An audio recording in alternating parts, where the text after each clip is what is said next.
Olá, pessoas!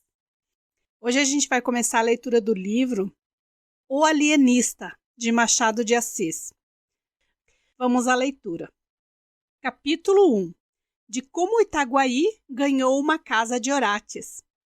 As crônicas da vila de Itaguaí dizem que, em tempos remotos, vivera ali um certo médico, o doutor Simão Bacamarte, filho da nobreza da terra e o maior dos médicos do Brasil, de Portugal e das Espanhas.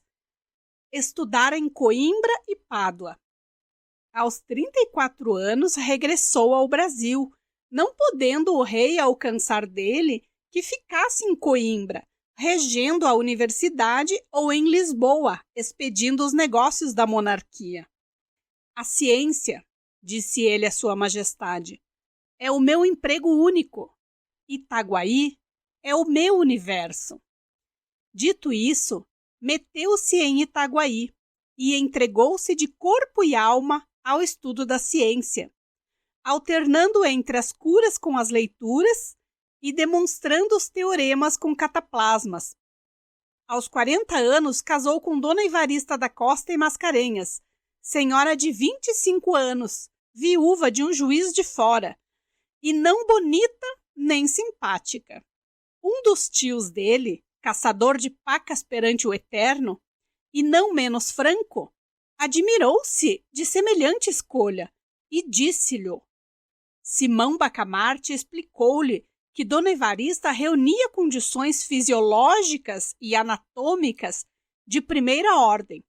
Digeria com facilidade, dormia regularmente, tinha bom pulso e excelente vista. Estava, assim, apta para dar-lhe filhos robustos, sãos e inteligentes.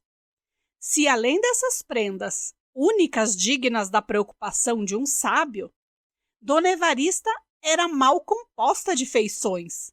Longe de lastimá-lo, agradecia-o a Deus, porquanto não corria o risco de preterir os interesses da ciência na contemplação exclusiva, miúda e vulgar da consorte. Dona Evarista mentiu às esperanças do doutor Bacamarte. Não lhe deu filhos robustos, nem mofinos. A índole natural da ciência é a longanimidade. O nosso médico esperou 3 anos, depois 4, depois 5. Ao cabo desse tempo, fez um estudo profundo da matéria. Releu todos os escritos árabes e outros que trouxera para Itaguaí. Enviou consultas às universidades italianas e alemãs e acabou por aconselhar à mulher um regime alimentício especial. A ilustre dama, nutrida exclusivamente com a bela carne de porco de Itaguaí, não atendeu às admoestações do esposo, e a sua resistência, explicável, mas inqualificável, devemos à total extinção da dinastia dos Bacamartes. Mas a ciência tem o inefável dom de curar todas as mágoas. O nosso médico mergulhou inteiramente no estudo e na prática da medicina. Foi então que um dos recantos desta lhe chamou especialmente a atenção. O recanto psíquico, o exame de patologia cerebral. Não havia na colônia, e ainda no reino, uma só autoridade em semelhante matéria, mal explorada ou quase inexplorada. Simão Bacamarte compreendeu que a ciência lusitana, e particularmente a brasileira, podia cobrir-se de louros imarcessíveis, expressão usada por ele mesmo, mas em um arroubo de intimidade doméstica, exteriormente era modesto, segundo convém aos sabedores. A saúde da alma, bradou ele, é a ocupação mais digna do médico. Do verdadeiro médico, emendou Crispim Soares, boticário da vila, e um dos seus amigos e comensais. A vereança de Itaguaí, entre outros pecados de que é arguida pelos cronistas, tinha o de não fazer caso dos dementes. Assim é que cada louco furioso era trancado em uma alcova, na própria casa, e não curado, mas descurado, até que a morte o vinha defraudar do benefício da vida. Os mansos andavam à solta pela rua. Simão Bacamarte entendeu desde logo reformar tão ruim costume.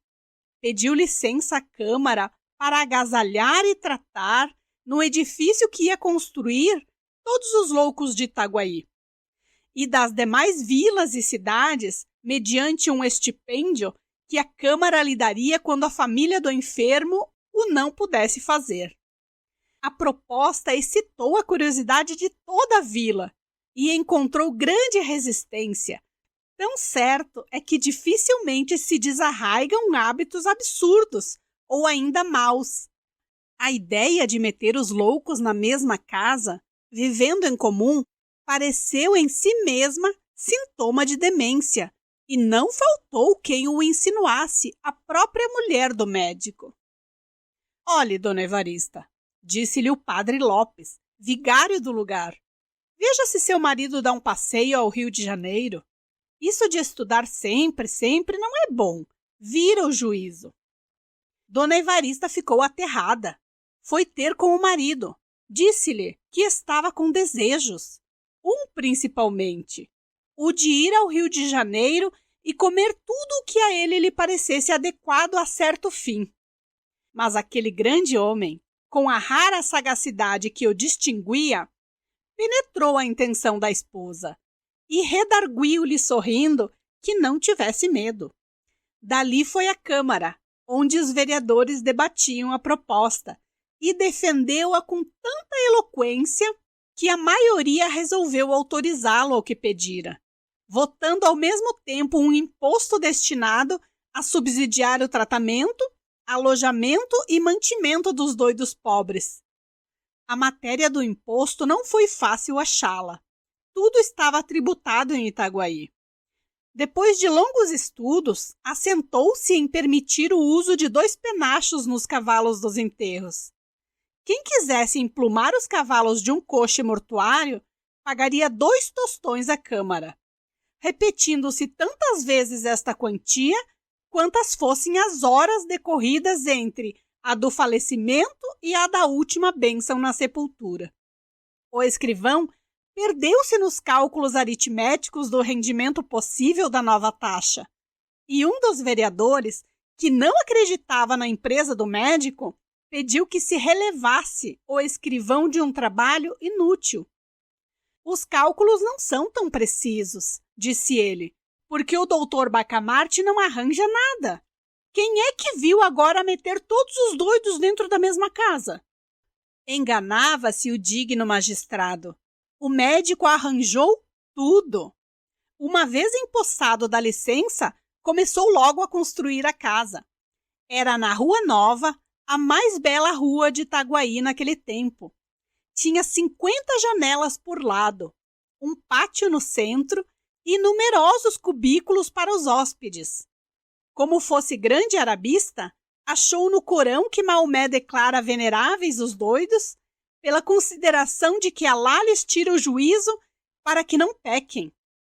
A ideia pareceu-lhe bonita e profunda, e a ele fez gravar no frontispício da casa, mas, como tinha medo ao vigário e por tabela ao bispo, atribuiu o pensamento a Benedito VIII, merecendo com essa fraude, aliás pia, que o padre Lopes lhe contasse ao almoço a vida daquele pontífice eminente. A Casa Verde foi o nome dado ao asilo, por alusão à cor das janelas, que pela primeira vez apareciam verdes em Itaguaí. Inaugurou-se com imensa pompa. De todas as vilas e povoações próximas e até remotas, e da própria cidade do Rio de Janeiro, correu gente para assistir às cerimônias, que duraram 7 dias. Muitos dementes já estavam recolhidos, e os parentes tiveram ocasião de ver o carinho paternal e a caridade cristã com que eles iam ser tratados. Dona Evarista, contentíssima com a glória do marido, vestiu-se luxuosamente, cobriu-se de joias, flores e seda. Ela foi uma verdadeira rainha naqueles dias memoráveis. Ninguém deixou de ir visitá-la 2 e 3 vezes, apesar dos costumes caseiros e recatados do século. E não só a cortejavam, como a louvavam, porquanto, e este fato é um documento altamente honroso para a sociedade do tempo, porquanto viam nela a feliz esposa de um alto espírito, de um varão ilustre, e se lhe tinham inveja, era a santa e nobre inveja dos admiradores. Ao cabo de 7 dias, expiraram as festas públicas. Itaguaí tinha finalmente uma casa de Orates.